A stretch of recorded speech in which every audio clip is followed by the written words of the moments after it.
Welcome to Healing Your Families. I help parents go from frustration, stress, and overwhelm to calm, confidence, and joy so they can achieve the quality of family life that they desire. And my guest today has some really helpful information for women. You know, when we become a better person, we become a better parent. So learning how to manage our own emotions and mindset are key.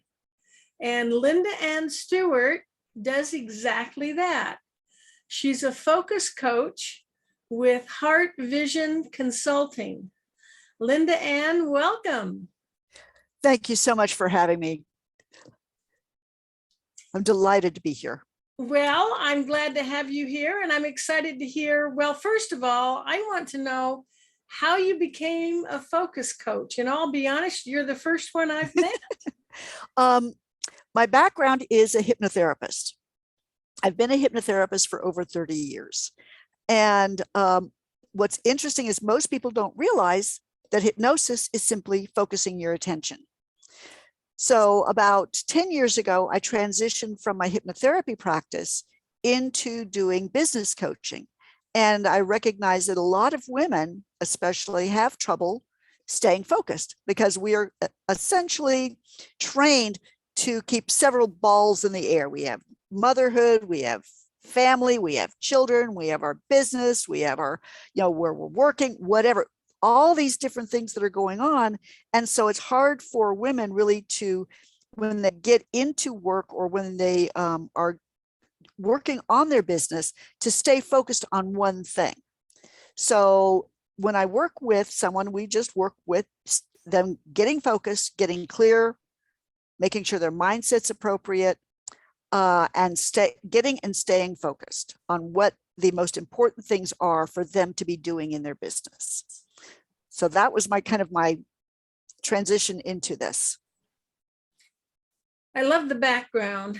You know, I also studied hypnosis. I'm a consulting hypnotist. I haven't. You've probably had a lot more training than I have, but it's amazing the power of the human mind. We don't appreciate how powerful our mind is and how we can use it. And I liked what you were saying because it sounds like a young mother who also wants to have a business. Mm-hmm. You would be able to help her and talk a little bit more about focus. So do you mean just doing one thing at a time, just being intentional? Yes, all of the above, because it all goes in together. Because when you are, let's say you're working on a project and you're being interrupted every few minutes. They've done studies where it takes between 15 and 30 minutes to get refocused on what you were doing, to kind of gather your thoughts together, to start kind of gaining momentum again and getting going again just about the time you're interrupted again. So that's one thing I help them with is okay, set aside a certain amount of time, because the more we are distracted and or look for distractions, because the brain loves distractions. It loves to go check the phone, check the email, because it lights up the reward circuits of the brain. So we're actually kind of geared to, let me go do something new. So I help them learn how to regain the skill of focusing, because the more you're distracted, you are training yourself to seek distractions. And so it becomes harder and harder to focus on one thing at a time. So if you're trained to be distracted, you can train yourself to be focused. So that's one of the things that I work with my clients, is to train them to set aside, okay, let's start expanding the amount of time that you can focus on one thing. That is powerful. I really like that. So I'm curious, what is your opinion of multitasking? You know, you hear some people insist, it's the best way to do things, but others. It's a myth. It's a giant myth, because when you're multitasking, you're not actually doing several things at once. Your mind has to switch between the tasks. And that's exhausting, especially again, because when you're focusing on one thing. If you're switching from one task to the next, to the next, to the next, you're never really moving much forward. You feel like you're progressing, you feel like you're getting a lot done, but you really aren't. All you are doing is switching from thing to thing, and you're essentially doing busy work.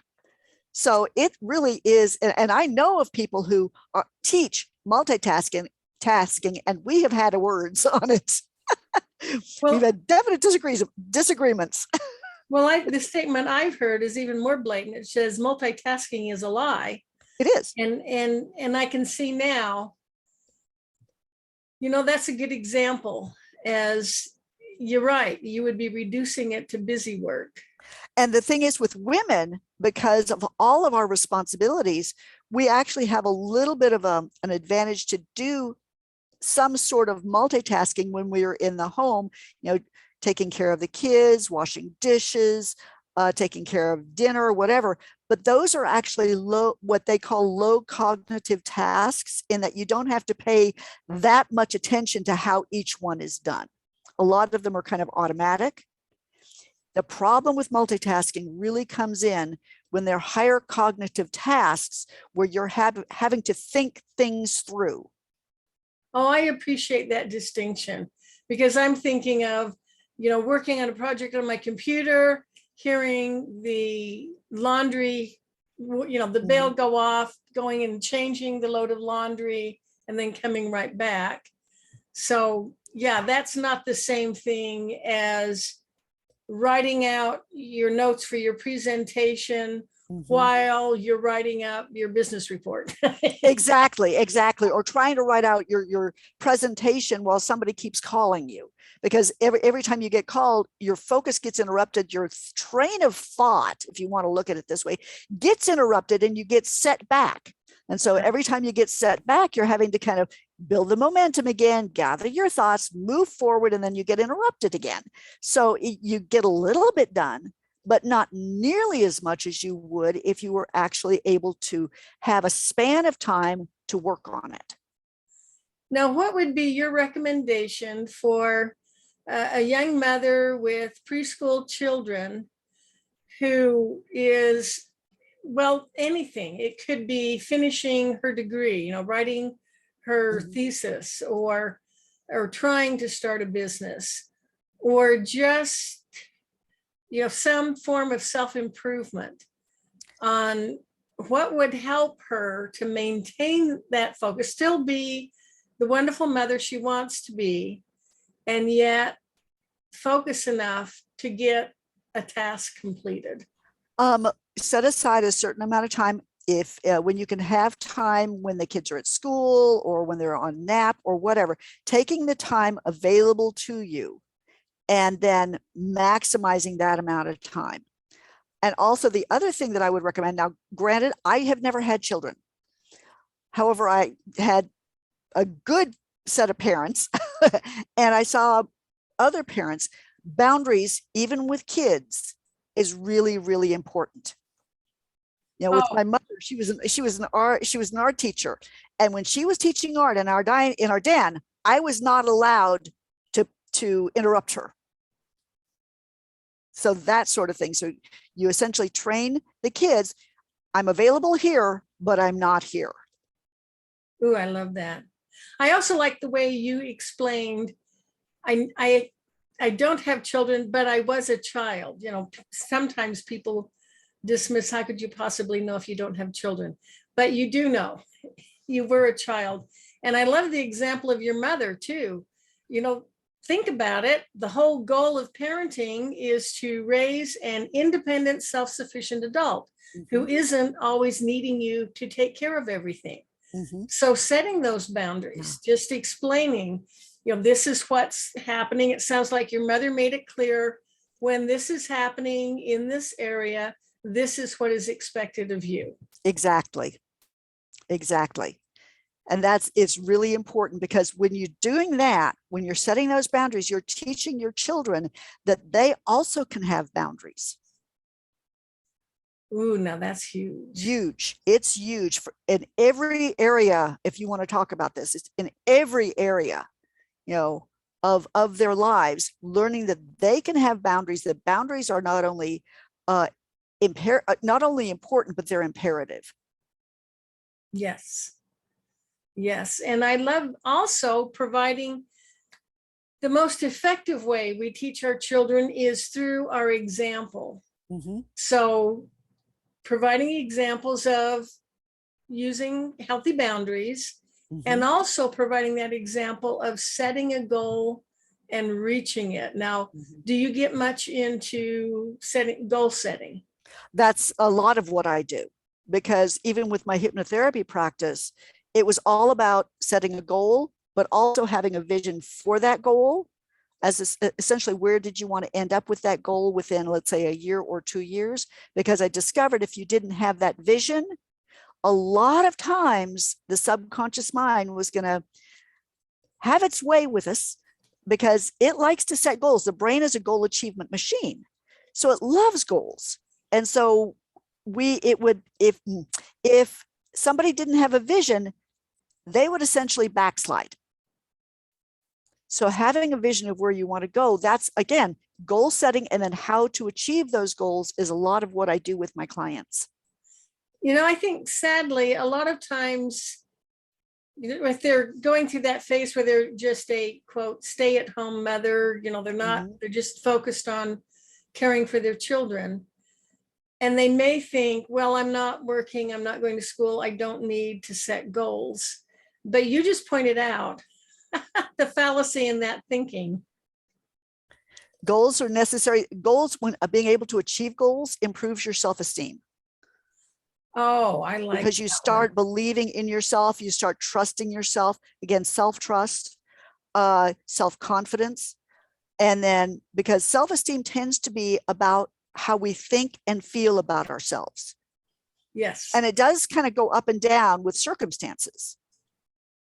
And we can also esteem ourselves in one part of life, say in the home, but not in another part of life, such as in business, or vice versa. Okay, so what recommendations would you have for the woman who doesn't have any confidence? How do you have exercises to build? Yeah, because the self-esteem is slightly different from self-worth. Self-esteem, like I said, goes up and down with circumstances. Yes, what were you going to say? I was just going to say, please explain that. And you already are explaining it, so go ahead. So self-worth is actually more foundational. It is more about your core beliefs about yourself, whether you deserve good, whether you are worthy of love, whether you are deserving of being valued or you value yourself. Self-worth is not affected by external circumstances. So you can't go out and do something and build your self-worth. So they're slightly different. Okay. All right. And let me make sure I understand this. Yeah. So self-worth is more, you said foundational. So that's what you believe, whether or not you believe that you're worthy and deserving. Mm-hmm. And that doesn't change with the outside circumstance. Is that something that's rooted in the subconscious? Yes, usually through a lot of the what you learned as a child about yourself, what you believed about yourself. So it was grown from childhood. The good news is you can also improve it as an adult, but you can't do it by going out and accomplishing things. Okay. It's working more within. Okay. Yeah. So sticking with self-worth just a little bit longer, then I want to get back to self-esteem. So how can, and there are, in the best of all possible worlds, every child would be loved and welcomed and cared for. And we know that doesn't happen. Yeah. So they can, even as an adult, even if they had a horrible, horrible childhood, they can still, as an adult, improve their self-worth through how would they do that? Well, one of the ways is there's something called self-compassion. And what that is learning to treat yourself kindly and compassionately. Because usually if we have a low self-worth, we have a very active and very nasty inner critic. And that inner critic will always be criticizing you, hence the name critic, or judging you and always talking you down. And so self-compassion is to be able to learn to stand up to that inner critic, and instead of agreeing with it, saying, hold on, no, I don't deserve that kind of self-talk, in other words, and treating yourself compassionately in that, okay, I might have done something wrong, but I've learned from it and I can move on from that. So putting it in perspective, so not being wrong, but I did something that was not necessarily maybe up to my standards. Yeah. So treating yourself compassionately, and we get a little bit further, I do have three or four things that you can do to start really building being kind, how you can be kind to yourself. Now, I've worked with clients where I was using hypnosis Yes. to help them, and that's what you were going. Okay. Well, actually, no, that's not actually where I was going, but that actually, in my practice, I had 3 specialties. One was stress management. The second one was self-esteem, self-worth, and self-confidence. And the third was success programming. So I've worked a lot with people on self-worth, self-esteem, and self-confidence issues, a lot. Yes. So it's essentially starting to reshape the subconscious mind. And remember, whenever you're doing self-talk, that's essentially waking hypnosis. Yes. So you yes, are, yeah. So you're just affirming or giving yourself positive suggestions that the more you're able to give them to yourself, then the more they'll start to implant with the subconscious. So yeah. And affirmations? Affirmations are essentially the same thing. Okay. I mean, the terms are sort of in my world interchangeable. Yes. Okay, so that's how we're addressing self-worth. Mm-hmm. And self-esteem, you said, is dependent more on your circumstances. So you could have a wonderful day where you're nice, high self-esteem, and then a no good, rotten, horrible day, and your self-esteem just plummets. Exactly. Exactly. I mean, when you, let's say you expect that you're going to have this wonderful dinner, but then the chicken, it burns. And all of a sudden you feel like, oh, I'm a terrible cook. The sauce won't thicken. Exactly. There's no ice. And so what we do is we take that one little thing and we go way overboard with it, and we start beating ourselves up about it. And so we don't value ourselves, which esteem has to do with value and respect. So we don't value and respect ourselves. So we start, it just starts going down. But if we have a decent self-worth, we'll be able to stop that and go, hold on, this is one incident. It's one situation. It's one circumstance. This is not my whole life. Yeah. So the other thing that we work with self-worth is mindfulness, essentially observing those negative thoughts, those negative reactions without judgment, just essentially going, isn't that interesting? So realizing that that critical voice, that inner critic, inner judge, isn't really trying to harm you. It's trying to help in an outdated way. I like the way you put that. Because its role is to help. But it was based on the way that we were parented as a child, whether it was teachers, whether it was caregivers, if they were critical. So this inner critic is simply echoing them to try to help us stay within the guidelines of where we were, of what they would have been acceptable to them. Except they're long gone. They're no longer in our lives. But that inner critic is still trying to protect us from the damaging criticism we might have gotten from the teachers or caregivers or whoever. And so recognizing that that inner critic is not a bad guy. It's simply trying to help in a way that we have definitely outgrown. Now we're adults. Yeah, exactly. So when those negative thoughts come up, those negative criticisms, it's like, okay, wait a minute. That was then. I don't need that anymore. I'm a grown up now. I can make decisions for myself, and I don't need to be battered, verbally battered for making a mistake. It's, you think about the way you talk to yourself, and then you think, would I ever talk to someone I cared about like this? Would I ever talk to a friend like this? Exactly. We're really hard on ourselves. My observation has been, we can go through a day and we complete 19 tasks just perfectly right. And then we make one mistake or one not quite done as well. And we will harp on the one. That will be the only thing of the day, and that will be the whole mood of the day. Yeah, exactly. And that's not helpful. No, it is not helpful whatsoever. All right. And that's when you can kind of step back and go, hold on. Okay, so what can I learn from this? And once that learning is taken, you've figured out what can I do better next time? Then you can tell that voice, thank you very much. You've done your job. Goodbye. Yeah. Your services are no longer required. Exactly. Okay. Now you also mentioned that we can improve self-esteem by achieving, and I know, but a realistic goal.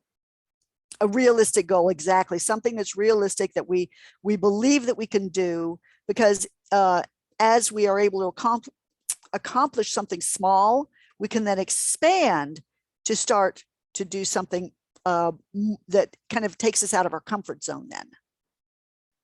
Okay. Like, for example, you're starting a new workout routine, and rather than saying, I'm going to jog 5 miles today, you may start out with, I'm going to go for a walk, that sort of thing. That's what I would recommend for my hypnotherapy clients, and what I recommend for my coaching clients. Start out with something bite-sized, small baby steps. And once you've accomplished that and you've kind of gotten that into a habit, then you expand it a little bit. So let's say you go for a walk for five minutes. So once you've done that for a week or 2 weeks and you've gotten into the habit of that, you've been able to fit it into your schedule, expand it to 10 minutes. Again, waiting for another couple of weeks, maybe expand it to 15 minutes. And that way you're able to build on your successes and feel accomplished. And every time you have that taste of success, yes, I did it, then that builds your self-esteem. Yeah.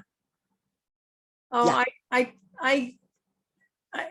I really agree with that. I have seen many instances, not only in the classroom, but in life. And just knowing that as we learn and grow, that builds our self-esteem. Exactly. We learn to believe in ourselves and trust ourselves. That's it. Trusting ourselves, because the more you are able to keep your promises to yourself and to others, the more that builds your self-esteem and your self-worth. Oh, yeah. All right. So in the 5 minutes we have left, tell me, how do you help clients? Do you do group instruction, individual coaching? Tell me about your services. Okay. First, can I give my 3 things about how to be kind to yourself? Please do. Yes. Okay. And this comes from an article I wrote some time ago about be kind to yourself for more success, that can be found on my website. But number 1, use positive self-talk. So instead of telling yourself something, tearing yourself down, telling yourself, say, it's okay, I'll do better next time. Number 2 is when you make a mistake, you encourage yourself. You treat yourself, like you said, as if you're a good friend. You are understanding of what happened and why it did, realizing the mistakes are the way that we learn. And then number 3, write 3 things that you appreciate about yourself every single day.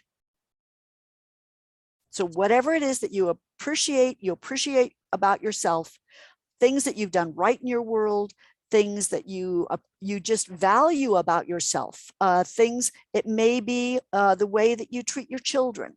It may be the way you fold the clothes. It may be something that you appreciate about yourself that shows that you support yourself. And so those are the 3 ways that you can start being kind to yourself, and that will start building that self-worth. Okay. Thank you so much for sharing that. I love that. Now, how I work with clients. Make sure you get in your website. So how do people reach you? My website is www.linda-annstewart.com. So LINDA-ANNSTEWART.com. And on the website, there is a free articles page. And there's a lot of articles on there. And I've got several articles having to do with self-esteem, a lot having to do with personal development, a lot having to do with goals. So there's a lot of articles there, and they're not fluff articles. Most of them have specific steps that you can take of how to improve your life. So that's just free on your website. That's free on my website. Absolutely. And the way I work with clients is I will have a consultation with them and see where they are with their business to see whether I can actually help them or not.